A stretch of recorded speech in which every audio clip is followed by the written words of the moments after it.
How to generate an API from any CSV data.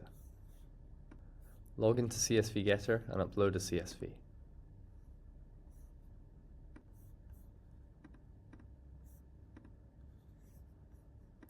Give your API endpoint a name and press Submit. In CSV Getter, you can review your data and select your columns. You can then view your export URL. An export URL like this has a wide use in many automation processes.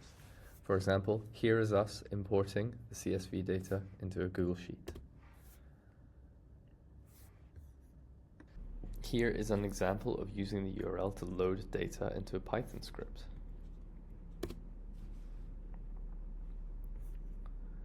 Here is an example of us using the same URL in the API Explorer app Postman. This URL is currently returning CSV data, but we may wish it to behave more like an API and return JSON data. We can do this by simply adding a URL parameter like this one. And now the API is returning JSON data.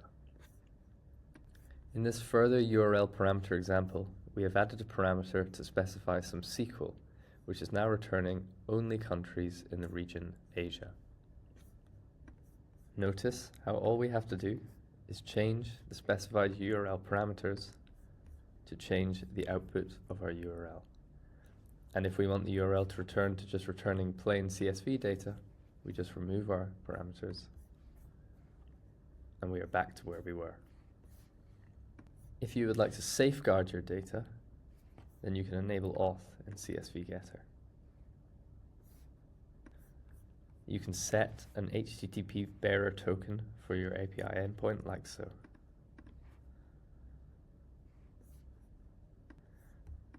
Now our endpoint requires an auth header to access the data.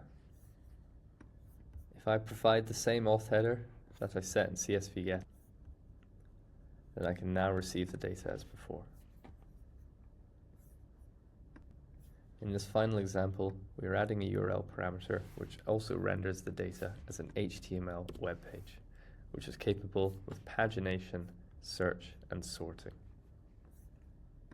There is much more that you can do with CSV Getter, and we have a comprehensive set of guide and documentation available at csvgetter.com, or you can email us at any time at info@csvgetter. Come and try it out.